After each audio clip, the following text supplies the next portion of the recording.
à New York. Je l'ai vu prendre la main de son épouse en train de faire la correspondance pour rentrer en France. Et je lui demande, je dis, mais mon frère, vous m'abandonnez ici, vous n'avez pas de billet pour moi alors que vous avez dit que je prenne mon billet et que vous me le rembourserez. Mais je fais comment? Je ne parle pas l'anglais.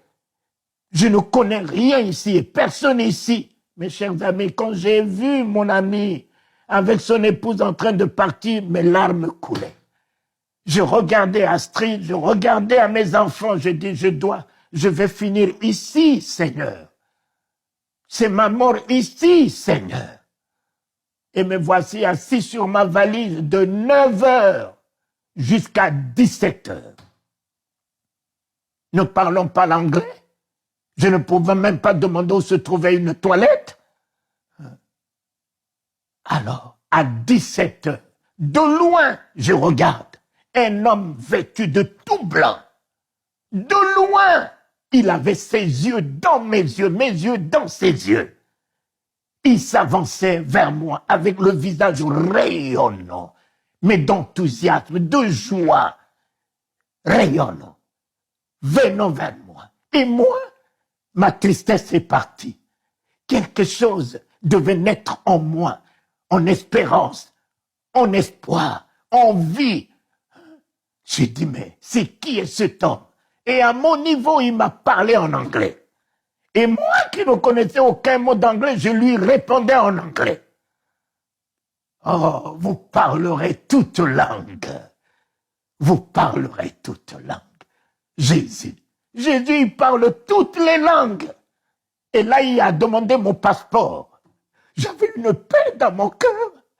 Je me suis fait pas de l'effroi, de la peur. Et puis, je lui ai tendu mon passeport. Il est allé me prendre un billet. Le Seigneur,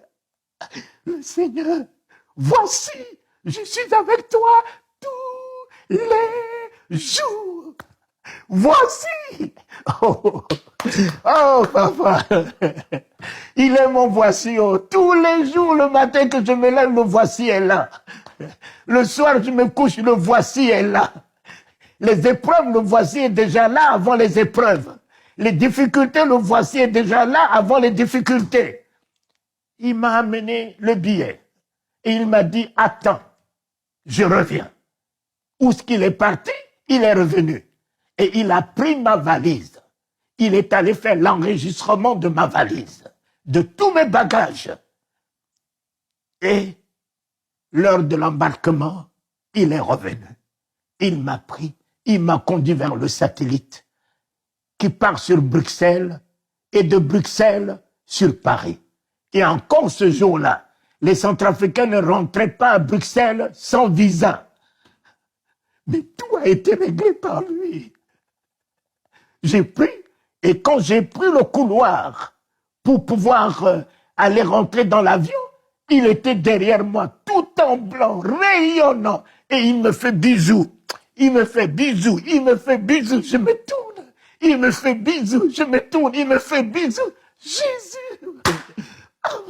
Comment ne pas aimer un tel Dieu que mes yeux ont vu et que je vois encore à New York?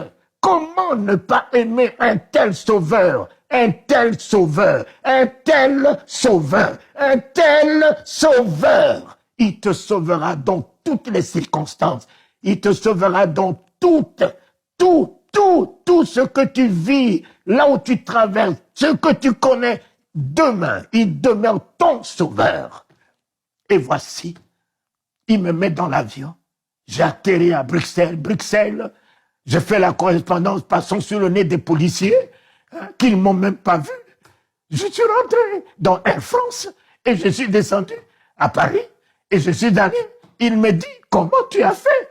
Je lui ai dit, toi, tu peux m'abandonner. Mais celui qui a traité une alliance avec moi, jamais ne m'abandonnera. Jamais me délaissera.